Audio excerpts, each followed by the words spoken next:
Interesting bird we have up there. Hey, where are we there? I can't really see what it is.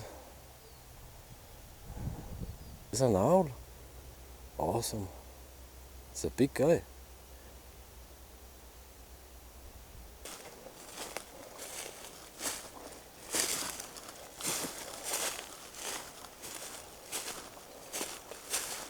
Alright guys, welcome back to the channel, welcome to Survival Russia and welcome to a brand new Survival Russia series. So one of the more occurring comments I get and have gotten over the past few months is that I should start do something basic survival, bushcraft, you know, for beginners and this and this and that.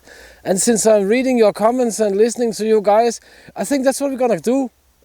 And we're gonna start out with this very first episode here. And you have to give me a little bit of a chance to do a little bit of blah blah blahing, but I'm gonna do this whole series here as interesting as possible. But since this is an intro, I just want to explain a few things. We are in our forest, my forest, which is of course a pretty awesome thing to be able to say. And I've been living in the forest here for 10 years. So we can send up the drone or use some old drone footage, do a 360 and you can see where we live and where we are.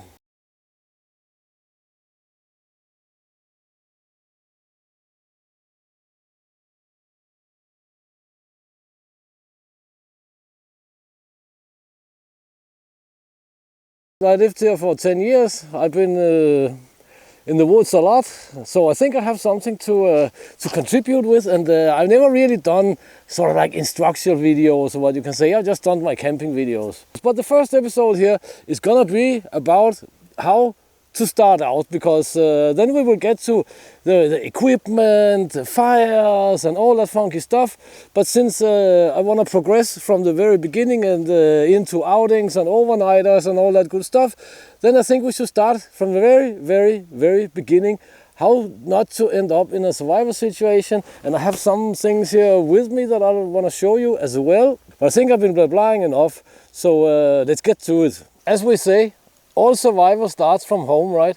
So what we're gonna do when we are starting out from home is like a few days before, we'll check the weather report on the internet. And what I do is that I always use two different sources, you know, with radar maps and wind maps, temperature maps and so on, so we can see what's going on, right? And this, I follow this daily, of course. So that's one thing we can do in order not to end up in the famous survival situation. Is check the weather from home, follow it for a few days, two different sources, three different sources, and we should be pretty ready to go. With me here I have a Bundeswehr, German Army ground pad. If you don't have one of these, get one of these. They're very awesome because they can be used for all sorts of other stuff than just ground pads. And what I have is of course my tablet, my outdoors rocket tablet. I also have a rocket phone, and these electronic devices here we can of course use to get bearings, to plot our route and all that good stuff. We should of course not rely only on these things here, but they're very useful, as I said many times. Because in forests like this, it's very easy to be turned around. I tried it a few times and it's not funny. I will say one thing about being turned around in the forest fastly. If you lose your bearing or something like that, just stop, sit down, drink some water or coffee or whatever you have with you. Just sit down, calm down, because I say calm down. If you haven't really tried it in an area like this where you can get lost for days and weeks really, then it's pretty scary actually, even for me, because I'm such a Superman, right? But anyway, I mean, it's another nice feeling. There's something we can do. There's another little thing we can do which has nothing to do with tablets and phones, which is very useful. Here we have an old school parchment map. This is super awesome and super useful. Here we have Survival Russia map. We have a north, little bit of a compass rose. It's just an example I made. Here we have a highway, which is running east to west. Here we have a power line trail. Here we have a river. Here we have our AO, area of operation. And here we have a logging road. We start from somewhere, of course. So we start from here. We want to go camping or something like this in this area here. And then we know that if we get lost and we have our compass and our electronic devices not working any longer, then we can head up here to the north and we should hit the road here. Hit the road, Jack. Anyway, if we are very far down south or something like this, we can also say we're gonna head out on the logging road. We're gonna try and get to the logging road. We can try and get down to the river if we're close to the river and hog the river to the logging road. Parchment, it doesn't spoil when it gets wet like ordinary paper. As I say, I'll show you in a second here. And whatever we have been drawing on it is not gonna run off. It's a very, very useful thing actually, and we can just hang it from a branch or something like this in the wind, and it will dry and it will become parchment-like again. One of the really, really crazy things which can happen with when you get lost or losing bearings, even you have a compass, is you start to think, does the compass lie? Is it really true? That's why I say bring 2 compasses. And if you have a phone with you, then you have a third electronic magnetic compass, of course.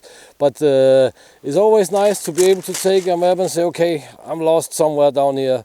I just have to go north, south, east, west, and you can make your notes on the back here of approximate distances between the road and power line trail and this and this and that. So you have something, and that is something which is really, really easy to forget, you know. And as I say, being turned around, you start to doubt everything. It's really horrible, actually. Here we have our map. So what we can do is we can dunk it here down in the water and take it up again. I'll come and show it to you guys in a second. Or we can leave it there, or we cannot leave it there. But what happens is we take it up. And let's see. You can see it basically collects like drops.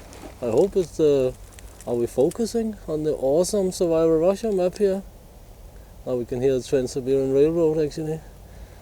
But you can see it's becoming a little bit soft, but everything is on the paper. It's not rubbing off, as you can see. We still have everything. Even it's just the graphite pen.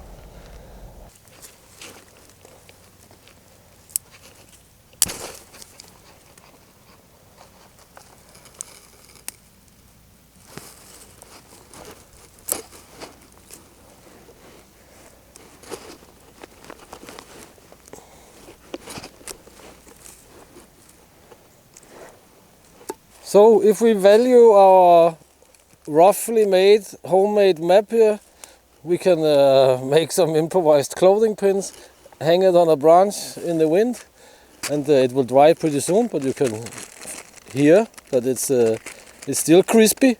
And I know for a fact that you can have it laying at least 4-6 hours or something in a water pit or something like that, and nothing will happen to it. It can dry out easy. I mean, a regular piece of paper would already have been done. You would never have been able to straighten it out, even it would just fall apart. I'm pretty sure you are aware of that. So that's what you can do. We'll just let the map hang. Maybe we go and check it out some other day. I don't know. Anyway, that's what we can do in order not to end up in a bad situation and be one of the people who were found 300 meters from the trail with half a Snickers and an empty water bottle. Plan your trip like it is a military operation of some sorts, and your chances of failure will dramatically be reduced. So that's basically it, guys. Let's get some feedback in the comment section, and until next time, get on a train, get it done, and do something awesome.